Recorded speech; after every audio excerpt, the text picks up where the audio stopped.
If x and y belongs to அந்த interval closed interval -1,1 இருக்குது such that என்ன கண்டிஷனை சாட்டிஸ்ஃபை பண்ணால் cos inverse of x plus cos inverse of y plus cos inverse of z is equal to 3π உங்களுக்கு இந்த கண்டிஷனை satisfy பண்ணும். இது மூணுத்தையும் சம் பண்ணால் உங்களுக்கு 3π கிடைக்கணும். அப்படி கிடைக்கும் போது உங்கள் வேல்யூ வந்து ஃபைண்ட் த வேல்யூ ஆஃப் இந்த பர்டிகுலராக எக்ஸ் ஒய் ஜெட்னு எடுத்துருப்போம்ல, அந்த க்ளோஸ் இன்டர்வல் -1லேருந்து 1 ஏதாவது ஒரு நம்பர் நம்ம எடுத்திருப்போம்.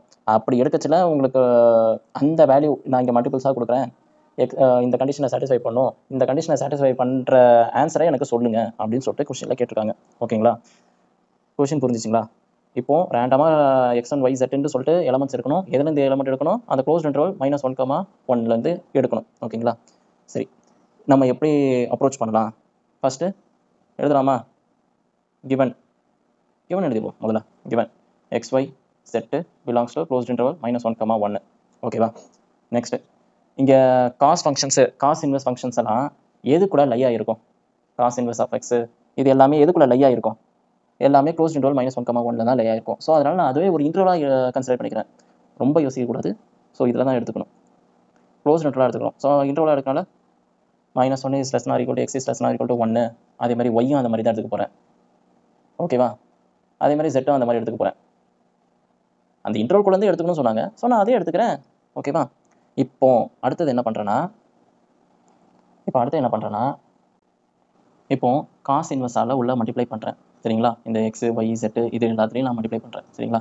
இப்போ அப்படி மல்டிப்ளை பண்ணால் cos inverse of -1 is less nor equal to cos inverse of x less nor equal to cos inverse of -1. எப்போ வந்து -1 எடுக்கும்? காஸ் பையில் வந்து எடுக்குமா? ஸோ காஸ் பை வந்து -1. So cos is less nor equal to cos inverse of x is less nor equal to cos inverse of 1. Cos எப்போ 1 எடுக்கும்? Cos 0வில் வந்து 1 எடுக்கும். சரிங்களா? அப்போ காஸ் 0 வந்து 1 எடுக்கும். இப்போ காஸ் இன்வெர்ஸ் காசு, ஸோ அதை வந்து கேன்சல் பண்ணிங்கன்னா இது கேன்சல் பண்ணிட்டோம்னா அப்போ 0 வந்துடும். So cos inverse of x is less nor equal to பைன்னு வந்து நிற்கும். இப்போ உங்களோட இன்டர்வல் வந்து எந்த இதுக்குள்ளே லை ஆகுது பார்த்தோன்னா 0லேருந்து பைக்குள்ளே. அதாவது இதை எப்படி நம்ம 0வோட பெருசாக இருக்குமா? 0 வந்து பெருசாக இருக்குமா? கிடையாது, அதை விட சின்னதாக தானே இருக்கும். ஸோ அதனால் 0 is less nor equal to cos inverse of x is less nor equal to பைன்னு சொல்லிட்டு எடுத்துடலாம். ஓகேவா? இது வந்து நமக்கு ஃபஸ்ட்டு கிடச்சிது. இதே மாதிரி தான் எல்லாத்துக்கும் பண்ணணும். இப்படி எல்லாத்துக்கும் பண்ணச்சில என்ன வரும்? எல்லாமே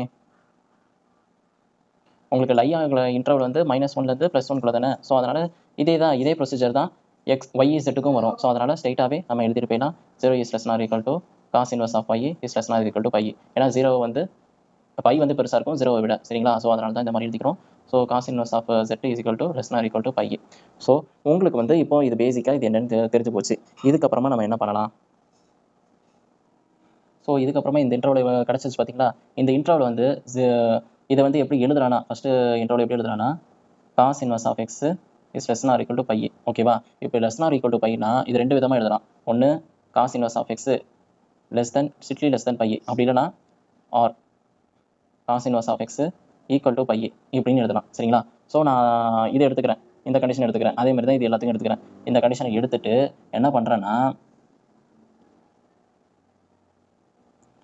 இது வந்து ஃபஸ்ட் ஈக்குவேஷனாக எடுத்துக்கிறேன். இதேமாதிரி எல்லாத்துக்கும் கொண்டு வருவேன். அப்படி எடுக்கும்போது ஃபஸ்ட்டு கண்டிஷன், செகண்ட் கண்டிஷன் வந்து cos inverse of y is equal to pi, அதே மாதிரி cos inverse of z is equal to pi அப்படின்னு சொல்லிட்டு இது மூணுத்தையும் எழுதிக்கிட்டேன். 2 3 இது மூணுத்தையும் எழுதிட்டேன்னா இது மூணுத்தையும் என்ன பண்ணுறேன்? ஒரு ஈக்குவேஷனாக ஃபார்ம் பண்ணுறேன். எப்படி?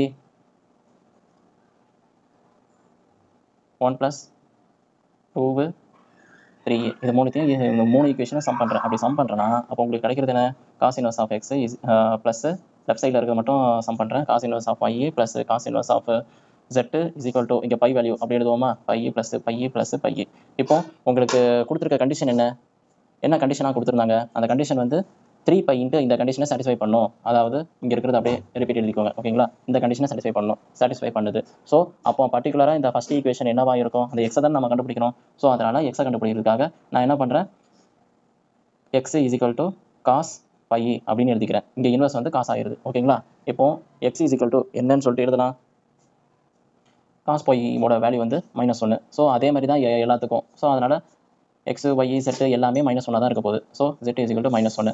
ஸோ இந்த கண்டிஷன் எக்ஸ் ஒய் செட்டு நம்ம கண்டுபிடிச்சிட்டோமா? இந்த கண்டுபிடிச்ச வேல்யூவை எடுத்து நம்ம ஃபஸ்ட்டு அதான் இந்த இடத்துல சப்ஸ்டிட் பண்ண நம்ம கண்டுபிடிச்ச எக்ஸ் ஒய் செட்டை இங்கே கொடுத்துருக்க ஃபார்மில் நம்ம சப்ஸ்டியூட் பண்ணால் நம்மளோட ஆன்சர் என்ன கரெக்டான வேல்யூ அப்படின்னு சொல்லிட்டு எழுதிடலாம். அவ்வளோதான் இந்த கொஷின். ஸோ அது என்னென்னு பார்த்துடலாமா? இப்போ ஃபஸ்ட்டு கண்டிஷன் என்ன கேட்டிருக்கான்? ஃபஸ்ட்டு கொஷினில் XY plus YZ plus ZX. So எல்லாமே -1 பண்ணால் இது எல்லாமே உங்களுக்கு XYZ எல்லாமே -1 தானே. ஸோ -1. அதுக்கப்புறமா இதுவும் -1 ஸோ +1, அதுவும் +1. ஸோ அதனால் உங்களுக்கு கிடைக்க போகிற வேல்யூ வந்து 3. இப்போ அதே வந்து செகண்ட் என்ன கேட்டிருக்கான்? X × Y + Z plus Y × Z + X plus Z × X + Y அப்படின்னு சொல்லிக்கும். ஸோ அதனால் இப்போ நம்ம ஃபஸ்ட்டு அடிஷனில் பண்ணிடலாம். சரிங்களா? ஃபஸ்ட்டு இதுவும் பண்ணிச்சுல -2, சரிங்களா? -2 × -1 ஸோ +2 ஆயிடுவான். இதே தான் எல்லாத்துக்கும் வரப்போகுது. ஸோ -1 +2 ஆயிரும். அதான் -2 ஆயிரும். -2 × -1 +2. ஸோ இதுவும் +2 தான். உங்களுக்கு ஃபைனல் அவுட்புட் வந்து 6. இதுதான் உங்கள் ஃபைனல் ஆன்சர், அதாவது +6.